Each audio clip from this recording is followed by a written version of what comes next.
bienvenue dans le 56cast, le premier 56cast de 2015. Le 46e de la saison. De son nom. De son nom. Voilà, merde. c'est pas, on n'a pas le numéro des épisodes de la saison. J'ai voulu faire ma maline, je vais juste me taire. C'est pas grave. On en profite pour vous souhaiter une bonne année, ce qui n'est loin d'être évident en ce moment, mais bonne année quand même. Et puis voilà, émission un peu spéciale donc pour cette première émission de 2015, car c'est une spéciale festival du domaine public. Le domaine public étant un sujet qu'on aborde régulièrement avec nos amis de Romaine Lubric. Dans le 56cast, mais là c'est un peu spécial parce que 56cast ça ne vous suffisait pas, il vous fallait plus grand, plus fort, avec plus de monde encore, il fallait faire un festival. Donc nous on a le plaisir donc de recevoir Alexis Kaufmann et Véronique Boukali qui viennent régulièrement dans le 56cast et on va faire une spéciale sur ce festival qui a lieu en ce moment même à Paris. Sinon, le concept de l'émission ça va être quoi? C'est une spéciale, c'est ça? Bonjour Camille. Bonjour. Et de quoi, parce que quand même du coup, de quoi on va pas parler? On va pas parler de beaucoup de choses qui se sont passées et on va pas parler notamment du CES de Las Vegas, même si j'aime toujours lire des comptes rendus du genre on a découvert cette année que Volkswagen se lance dans la reconnaissance de mouvement. On pourra bientôt agiter ses mains devant le tableau de bord pour faire des gestes du genre zoomer sur le GPS ou alors naviguer dans le tableau de bord sans avoir à mettre ses petits doigts gras dessus. Mais c'est génial parce que imagine, t'es sur l'autoroute et tout ça et pour zoomer sur ton GPS, tu fais ça comme ça. Et voilà, et là... Et tu lâches le volant et... et tu comme ça, page suivante. Voilà. Oh merde, un arbre. Ils sont bien chez Volkswagen. Non mais ceci dit, ça veut peut-être dire aussi que tu peux plus parler avec les mains à ton voisin et ça t'oblige à garder les deux mains sur le volant pour pas que le tableau de bord soit embrouillé. Peut-être que c'est pensé tout ça. Non. Il y a un truc sécuritaire derrière. Tu crois? Non, c'est juste Une certaine entreprise qui s'appelle Mellowmind développe un casque qui permettrait de mesurer l'activité cérébrale pour mieux comprendre et gérer son stress avec Alors moi j'adore parce que les mecs ils ont un énorme casque sur la tête comme ça et puis ils disent ouais c'est pour apprendre à réduire le stress et comme ça sur la tête toute la journée. C'est bien et puis en plus t'es tout étendu là. T'es détendu. Sinon, la XYZ 3D Food Printer permet d'imprimer des tartines de Nutella, entre autres. On rappelle que le CES de Las Vegas, c'est un peu le moment où on nous montre l'avenir, le futur, les nouvelles technologies, ce que ça peut apporter au monde, comme les rollers, qui sont des chaussures à roulettes. J'avais pas fini sur les tartines de Nutella. Ah ouais, t'avais pas fini ce Non, je voulais juste dire que tout ce qui s'est imprimé, c'est des trucs liquides, donc de la pâte et du chocolat. Donc c'est en fait que des pâtisseries à base de pâte et de chocolat. Donc on peut faire des croissants au chocolat ou des escargots avec une décoration au chocolat ou des tartines au Nutella, mais rien d'autre. C'est un peu la... Voilà, et ça nous permet de rebondir sur le fait que ce qu'on appelle une imprimante 3D, c'est un machin qui balance du liquide qui sèche. Exactement. Voilà, mais maintenant on appelle ça des imprimantes 3D, avant on appelle ça des verseurs, mais voilà, maintenant on appelle ça des... Ça fait chic. Ça fait chic. Donc les rollers, on rêve de savoir ce que c'est les rollers, ce sont des chaussures à roulettes, mais pas des rollers, parce qu'on ne fait pas de mouvement de patinage, mais de marche avec le déroulé normal du pied. Mais ça n'existe pas depuis des plombs, ce truc-là? Mais non, parce que là, c'est comme si tu marchais, sauf que t'as les roulettes qui... Normalement, si tu marches avec des rollers, tu te casses la gueule en avant. Mais là, les roulettes, je sais pas, elles inversent le mouvement ou je sais pas quoi, ce qui fait que ça te permet juste de marcher plus vite. Et quand tu regardes quelqu'un marcher avec ça, c'est totalement irréel, c'est ridicule et on dirait que c'est pas pratique du tout. En fait, tu fais du moonwalk en avant. C'est ça me fait penser à ça. Ou du ski de fond, non. Ou du ski de fond. Non, parce que le ski de fond, c'est un peu élégant. Là, c'est vraiment ridicule. Mais c'est au CES 2015, donc c'est... Le futur, l'avenir, et on adore ça, évidemment. Sinon, il y a un appareil photo à porter autour du cou qui prend en forme de petite clé USB comme celle que j'ai de la Dopi et qui prend des photos toutes les 30 secondes automatiquement et qui les envoie sur ton smartphone. Donc, comme ça, le soir, tu as, je sais pas moi, 35 000 photos de ta journée inintéressantes. Inintéressante, mais ça a été une des grosses tendances de 2015, ces machins qui enregistrent tout et qui balancent ça sur des serveurs quelque part dans les nuages. Voilà. Et puis on ne parlera pas non plus de toutes les tendances de réalité virtuelle, de drones, d'objets connectés, c'est toujours les mêmes. Mais on reviendra peut-être dans le 56cast sur la réalité virtuelle un jour parce que ça c'est peut-être intéressant. Et la traditionnelle non-news dont on a lu que le titre qui nous intéresse pas du tout du coup. OLED 4K ou SUHD, lequel choisir? Voilà. Et une non-news non plus, mais qui nous a fait plaisir cette fois-là. Ouais, Charlie Hebdo est disponible sur Android, sur iOS et sur Windows, alors qu'il y a des gros mots dedans, et des bits et des seins. Et iOS a bien voulu, parce qu'ils sont Charlie en ce moment, il faut bien. C'est donc une occasion pour les possesseurs d'iPhone d'avoir... De voir des bits pour la première fois de leur vie, profiter sur leur iPhone, c'est pas souvent. Il a fallu que 4 millions de personnes descendent dans la rue pour que ça arrive. Ce sera pas tous les jours. Donc on va passer au festival, à l'actu, le festival du domaine public.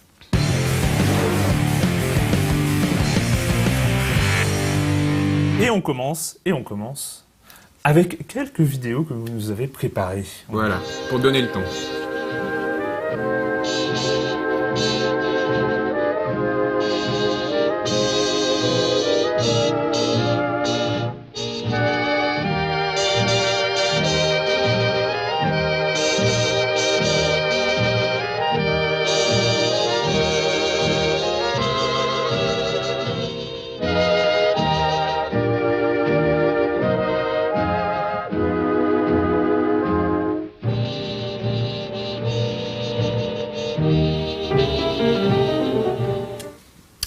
Alors, on a voulu commencer par ça, d'abord parce que ça a été réalisé spécialement pour le 56 Cast par Julien Lamy.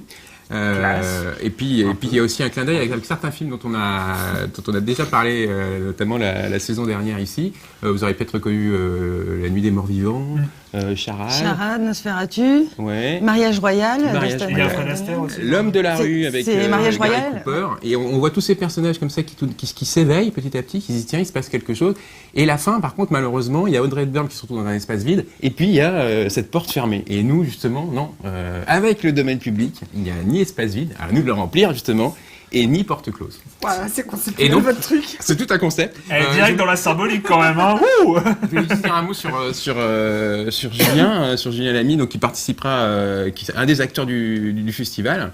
Moi j'aime bien parce que quand il s'est présenté sur le site, il a dit « J'ai longtemps été cramponné à mes films comme Harpagon à ses cassettes, et puis je me suis rendu compte que les œuvres des autres me permettaient de fabriquer les miennes. » Joli. Et Toujours bien de s'en rendre compte. c'est en plein dans le festival parce que justement il réutilise des films du passé pour créer ses œuvres. Notamment, il a fait un documentaire qui a été projeté au cinéma qui s'appelait Vietnam Paradiso. Et donc, nous, on est là pour présenter ce très beau festival qui a lieu en ce moment du 16 au 31 janvier qui a déjà commencé. 2020. Et comme c'est avant tout festif, Voilà. eh bien, on va poursuivre avec un clip qui a été réalisé par la Parisienne Libérée. habitué de Mediapart, c'est ça? Oui, Voilà. c'est ça. Et faites attention aux œuvres qui sont présentées. Chaque année, le 31, le domaine Notamment dans public l'espace est en joie. Des milliers d'œuvres sont soudain libérées de leurs ayants droit. Elle s'offre à tous les passants avec un sourire sympathique. Elle s'offre à tous les talents, à toutes les fibres artistiques. Pour feuilleter, interpréter, rééditer, contempler, projeter, coloriser, partager, télécharger. Sans demander la permission, nous sommes enfin autorisés à poursuivre la création que d'autres avaient commencé. Et même si nous n'avons rien, nous voilà riches tout à coup. Millionnaires en bien commun, le domaine public est à nous. Pour À peu imiter, près tous les mots-clés qu'il faut. Ah, c'est parfait. adapter, parodier, imprimer, rediffuser, m'échapper, copier-coller. Trop souvent copie fraudée, sans qu'on songe à protester. Confisquer, privatiser, le domaine public est pillé. Interdit de photographie, interdit de reproduction, consultable mais pas gratuit, ou en basse définition. Exposé, interprété, streamé, détourné, combiné, cité, samplé, restauré et remixé. Le droit d'auteur à bon dos, les éditeurs savent bien cela. Combien de Victor Hugo vivent aujourd'hui au RSA? Le droit d'auteur, oui bien sûr, mais pas celui des grandes fortunes. Des sociétés qui capturent les auteurs à titre posthume. Orchestré, saturé, enseigné, transposé, écouté, numérisé, joué, gif animé. Ce soir c'est le réveillon des œuvres célèbres ou inconnues. s'affiche en face en façon et se balade dans la rue. Bibliothèque fantastique, muséum à portée de clic, infinie boîte à musique, bienvenue dans le domaine public. En ce qui concerne le domaine public, peut-être que demain, les descendants de Disney nous imposeront, via TAFTA et autres accords, que nous irons jusqu'à 100 ans de droits d'auteur pour rémunérer les arrière-petits-enfants. Je ne suis pas d'accord avec ce principe. Je pense qu'il faut revenir aux fondamentaux tels que l'avait défini Victor Hugo en 1878. Et les fondamentaux, c'est de faire en sorte que les auteurs puissent vivre de leurs œuvres et qu'ensuite elles s'élèvent et non pas tombent dans le domaine public. Voilà. Bon bah voilà, tout est dit ou presque, c'est assez extraordinaire ce montage Avec un montage fait à partir des nouveaux entrants dans le domaine public 2015 avec Kandinsky, Munch, Mondrian et un cinéaste indien également qui s'appelle Falke. Et elle a... Vous aviez mis dans le calendrier du domaine public. Exactement. Le calendrier de l'Avent du domaine public avec le collectif et Savoir puis un clin commun. d'œil envers notre députée préférée, Isabelle Attard, qui se bat beaucoup pour... Oui, tout ça parce qu'elle vous a cité à l'Assemblée nationale et depuis, voilà. Une sorte de connivence s'est installée. Elle sera d'ailleurs dans le festival. Elle Oui, va participer le 28 janvier à l'ENS avec Lionel Morel. Et un petit mot sur l'auteur, sur la Parisienne libérée. Voilà, la Parisienne libérée, chroniqueuse, chanteuse d'actualité, moi je veux bien dire que c'est une chanteuse un peu militante et sociale, à Mediapart. Pas un peu, c'est une chanteuse militante et sociale, et c'est très bien. Voilà, complètement. Elle l'assume. Oui. Et qui présente la particularité d'être affiliée à la SACEM avec le partenariat Creative Commons. Donc son clip est sous double licence en fait, et là en l'occurrence il est sous licence Creative Commons, donc il y a autorisation de diffusion. Et on ne va pas se priver pour diffuser très fréquemment ce clip pendant notre voilà. C'est festival. un peu le clip de notre festival, même si elle l'a fait d'abord pour sa chronique à Mediapart, mais après nous avons pour le rencontré, domaine public en général et, aussi. on l'a convaincu qu'il y avait un grand intérêt. Oui, mais on sent dans les paroles que vous l'avez bourré le mot un peu. Le festival, ce festival donc qui dure 15 jours, donc à partir de vendredi dernier, c'était l'inauguration et c'est jusqu'à début février. Jusqu'au 31 janvier. Jusqu'au 31 janvier, oui, pardon. Ouais, 27 événements, 20 lieux différents, plein d'intervenants et plein de partenaires. Et, Voilà. Et on a décidé ça cet été. Mais pourquoi vous fatiguez, vous le regrettez, je suis sûr, maintenant que c'est lancé amèrement, mais vous vous êtes lancé, donc vous n'avez plus le choix, c'est parti. Pourquoi se lancer dans cette entreprise complètement dingue de monter un festival et de monter la première édition d'un festival, parce qu'a priori c'est censé revenir régulièrement. Et pourquoi vous faites pas juste un blog? Pourquoi on se contente pas de notre chronique mensuelle ici, par C'est ça. exemple Justement, l'idée est venue de cette chronique et du fait aussi qu'il y avait un intérêt. Et voilà, les gens portaient un intérêt sur ces questions et on voulait monter en puissance parce que le sujet concernait un peu trop les geeks, les juridiques, etc. Monter en puissance pour carrément, notamment toucher le grand public à partir du culturel, c'est un petit peu ça l'idée. Et puis rappeler, parce qu'on a tendance à l'oublier, rappeler que le destin de toute œuvre, c'est de rejoindre le domaine public. Et que en fait le domaine public c'est le principe et le droit d'auteur c'est juste une courte exception temporaire à ce domaine public. Je pense que c'est peut-être c'est bien de le rappeler à notre époque et on est énormément aidé par les nouvelles technologies parce que ça numérise à tour de bras et que du coup il y a des possibilités de faire plein de choses et ce qui est intéressant avec le domaine public c'est qu'on a c'est un bol d'oxygène, on a un terreau à disposition. Ouf, on a le droit. Enfin, mais il faut quand même un festival pour le remettre en valeur et aussi peut-être, alors bon, c'est pas forcément le but premier, mais c'est aussi le domaine public depuis quelques années, c'est très très lié au numérique. On parle de numérisation, mais c'est aussi sortir le domaine public de cet espace numérique. C'est pas que ça en fait. Oui, c'est pas que ça, parce que ça concerne tous les types d'œuvres possibles, et donc ça peut concerner aussi plein de publics différents finalement. Et on veut aussi de tous les âges, voilà, de tous les univers. En fait. Et on souhaite que ce moment de bascule, pour nous, dans l'histoire d'une œuvre, son entrée dans le domaine public est un événement hyper important dans la vie d'une œuvre pour nous. Donc c'était un point de bascule, tout d'un coup, c'était exploitation, c'était la propriété exclusive des auteurs et des héritiers. Et puis tout d'un coup, à un moment donné, peut-être on a attendu trop longtemps, ça c'est un débat, mais à un moment donné, ça y est, ça appartient à tous en fait. On va regarder. C'est pas que ça appartient à personne, c'est que ça appartient à tous. Et ça mérite une fête. Et ça mérite une fête, absolument. Donc ça c'est on voit des images du site, hein, Voilà. le site que vous avez lancé où il y a tout le programme festival domaine public.org. .org. Donc voilà, on voit les 27 événements ici. Il y a un petit peu de tout. On a essayé de faire quelque chose de bien complet si possible. Donc il y a des projections de cinéma, il y a des conférences, il y a des concerts, il y a des ateliers également, des visites de musées. On a essayé de ratisser le plus large possible Voilà. parce que le domaine public le permet. Voilà. Et quand on dit on va quand même, il n'y a pas que nous. Ah non. Donc c'est notre initiative, on a donné l'impulsion, mais si on Voilà, propose tous les autant jolis d'événements, logos, dont le 56 Cast qui est là. voilà. Si on propose autant d'événements, c'est parce qu'on s'appuie sur l'implication, l'énergie, l'adhésion de plein de partenaires, dont on va peut-être citer, on va en citer quelques-uns quand même. La région Île-de-France, Oui. Numa, parce qu'on a fait toute une journée à Numa, Savoir commun de Lionel Morel, Sylvia Mercier, etc. Wikimédia On a France. cité Wikimédia France. Lionel Et Morel, Wikimédia donc ça France. c'est bon, ça c'est fait. Voilà. On a cité Lionel Morel, donc Ça y est, ça. une fois. Et Wikimedia France, c'est aussi important parce que vous avez aussi l'habitude de les recevoir ici. C'est vraiment, ils sont aux avant-postes parce que qu'est-ce qu'on a le droit de mettre ou de ne pas mettre dans Wikipédia. Donc c'est la question du domaine public est vraiment est C'est toujours le importante. bon exemple pour expliquer aux gens l'intérêt du domaine public Wikipédia. Par exemple, tu leur dis, vous avez la page du CRI de Munch et il n'y a pas le CRI dessus et il y a la photo d'un graffiti sur une armoire électrique d'un mec qui a vaguement essayé de rendre hommage. C'est ridicule, quoi. Et là, tout de suite, les gens se disent, mais oui, c'est absurde. Exactement. 1er D'ailleurs, janvier 2015, enfin. Voilà, c'est ça. Le CRI est entré dans le domaine public depuis le 1er janvier 2015 seulement, en fait. Ouais.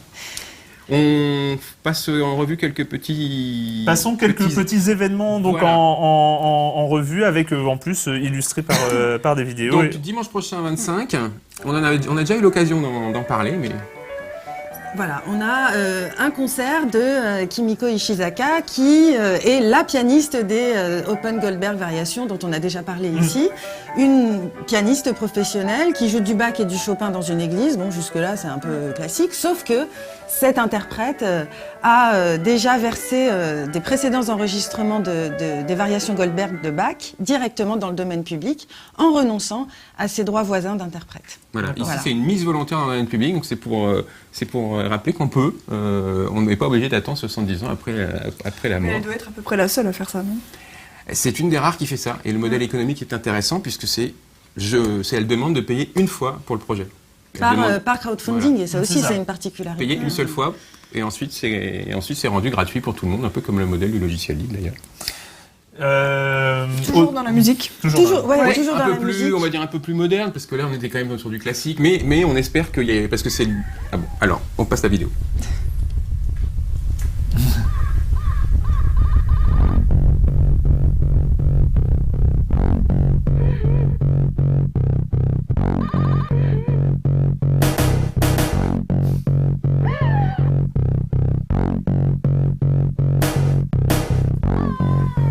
Voilà, en fait, tout ça, c'est un extrait d'un ciné-concert qui va être organisé par Wikimedia France à la Gaîté Lyrique, vendredi 30 janvier. En fait, ça, c'est un remontage des 5 épisodes de Fantomas de Louis Feuillade qui date de 1913. C'est un travail à 4 mains parce qu'il y a déjà un vidéaste qui a tout remonté et tout recolorisé.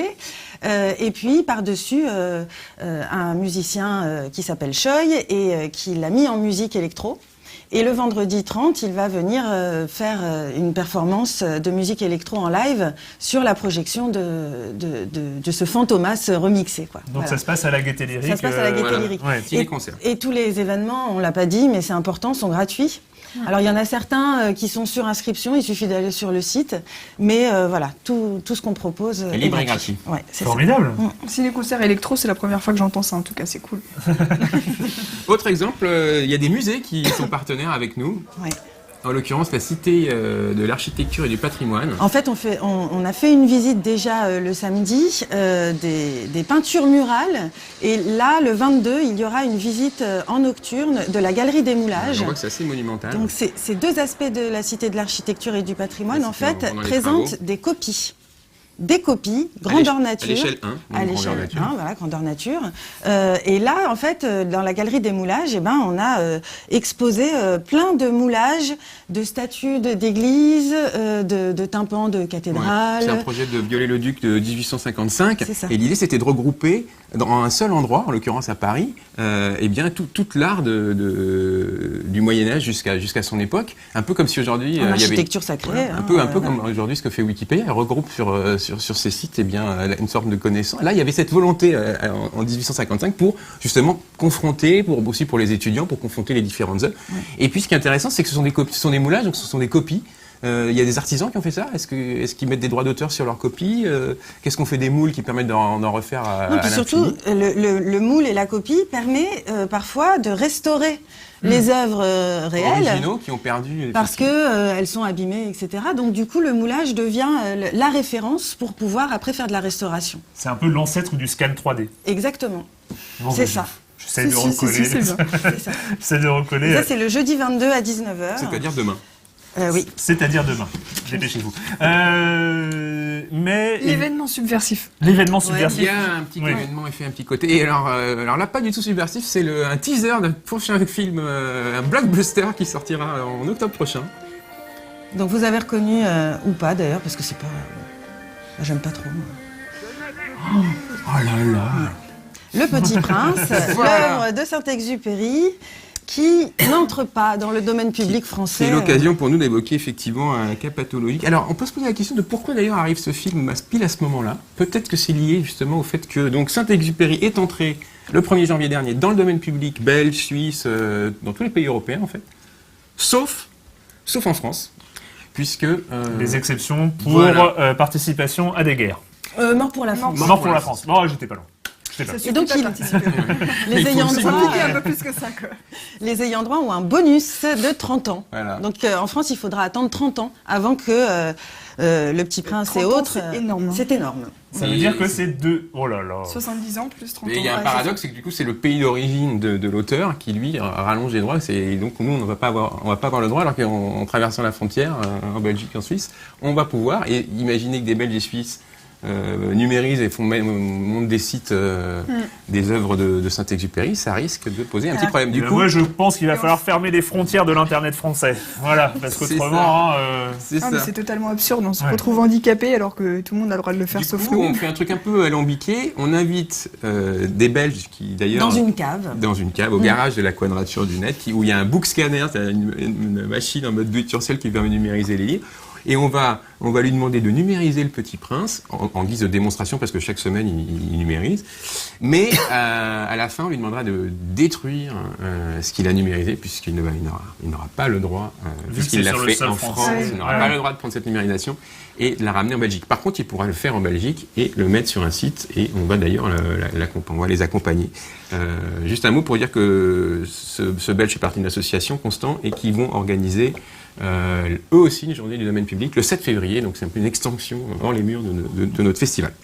Tout ça juste pour dériver, parce qu'on a parlé des œuvres, c'est les plus importantes dans votre festival du domaine public, et vont être aussi abordées bien sûr toutes les thématiques juridiques, politiques, notamment vous en avez parlé avec la conférence avec Lionel Morel et Isabelle Attard à l'ENS. Voilà, le 28. Le Petit Prince, c'est le lundi 26, et puis le 27, on voulait accorder une journée au domaine public hors du champ culturel en fait, sur des questions vraiment importantes telles que les brevets, la santé, les semences, petit clip.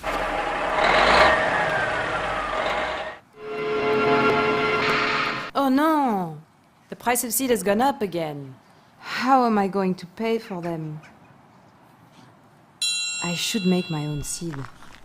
Magnum, you handsome potato, I am going to resow you next year. Oh.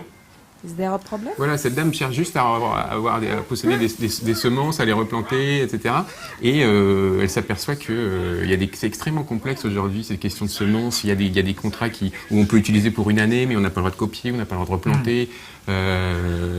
Il y a des multinationales type Monsanto qui sont là et qui ont tendance à privatiser les semences, et il y a des associations comme Cocopelli par exemple qui partagent, assurent une forme de biodiversité. Voilà, il y a des enjeux et des tensions assez fortes. Et on peut peut-être citer la personne qui a fait cette vidéo, Shabnam Anvar, voilà. Et donc des patates qui parlent, ça vous fait penser à moi? Ça me fait penser au 56 cast en général. Ok. Non mais il n'y a pas de problème. Hein. Voilà, et ça, c'est une journée à La Paillasse, qui est un nouveau lieu une espèce de biohacking qui a ouvert à Paris il n'y a pas longtemps. Ouais, ce sera une rencontre le 27 janvier. Avec au soir. Coco Pelli, avec Thierry Crouzet aussi, qui est un blogueur qui a écrit un livre sur un médecin qui, au lieu de breveter tout de suite son invention, l'a mise tout de suite dans le domaine public, et donc ça a permis de sauver des vies en fait. Et puis ce sera animé par Florent Latrive, ex de Libération, qui est passé à France Culture. J'avais entendu parler. Non mais ça va, faut pas, arrête la déprime. Là, je vois un reportage Ouais. TF1, donc Oui, Le alors, 24 janvier, vous invitez le JT de TF1, c'est ça? Voilà. Alors Si je lis bien. pourquoi on a réussi, on est passé au JT de TF1. Pourquoi? Parce que ça les intéressait. On est passé pile le 1er janvier, parce que ce moment de bascule où certaines œuvres arrivaient dans le domaine public le 1er janvier, ça les a intéressés. Et c'est l'occasion. Plutôt que de parler toujours des mêmes trucs le 1er janvier, là, il y avait une alternative qui leur semblait intéressante. Voilà. Le journaliste a même dit: je veux désormais faire du domaine public un marronnier du 1er janvier. Ouais. Et ça, on les a mis en contact en fait avec une artiste qu'on a rencontrée parce que elle fait du remix de tableaux de maîtres. C'est du remix un petit peu particulier parce qu'elle rhabille les nus sur les reproductions en carte postale. Voilà. Donc voilà ce que ça donne. Et là, on lui a demandé de prendre une carte postale de Munch qui vient d'entrer dans le domaine public et de le rhabiller avec une robe style Mondrian. Je pense qu'on va en voir un petit extrait. C'est très très beau ce qu'elle fait. Voilà, ça y est. Voilà, c'est regardez. très délicat. Par-dessus, on va y avoir, on va reconnaître le style caractéristique, voilà, regardez, de Mondrian. Donc là, on mélange tout. Et c'est là-dessus où, Voilà, bien sûr, le domaine public est important, c'est recréer, remixer, s'inspirer directement des œuvres passées pour en faire de nouvelles.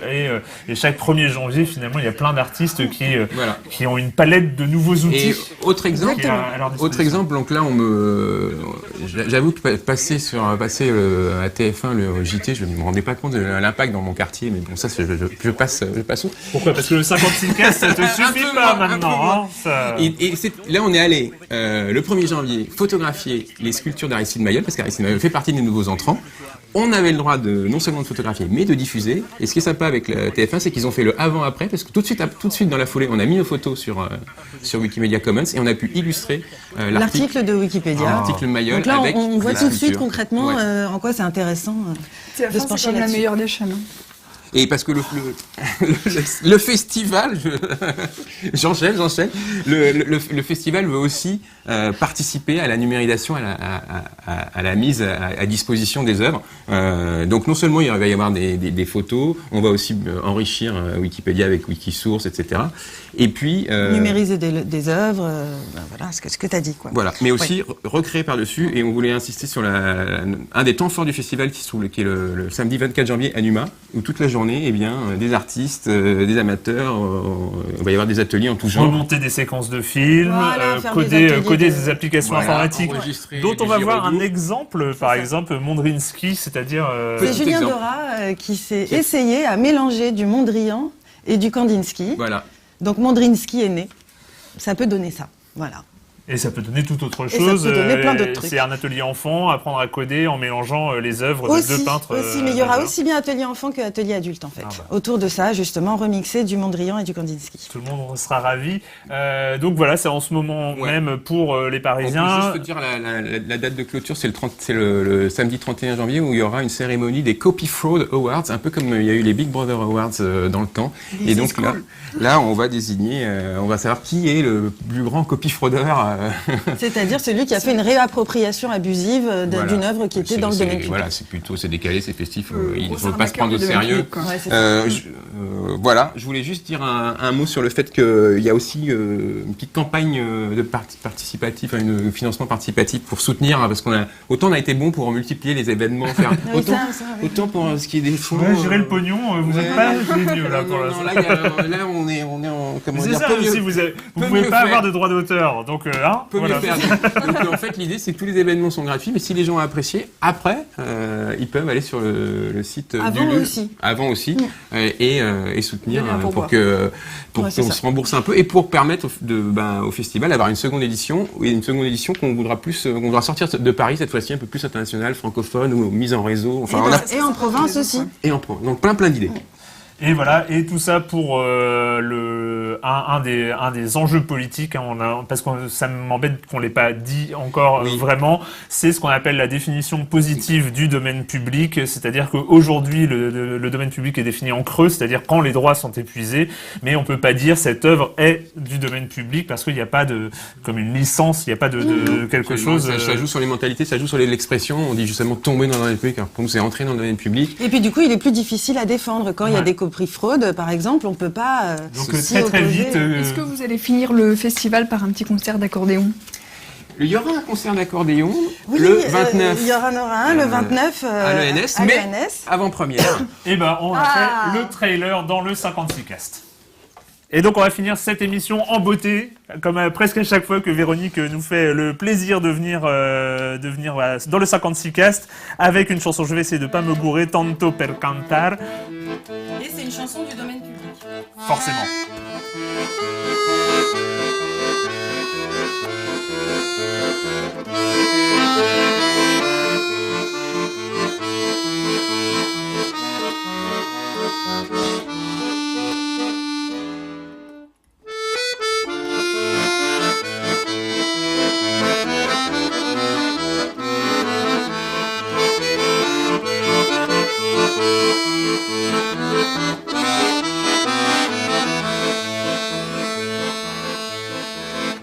Fa la vita meno amara, mi so comprato sta chitarra e quando il cielo scende il more mi sento un cuore cantadore, la voce poca ma intonata non serve a fa' una serenata ma solamente a far maniera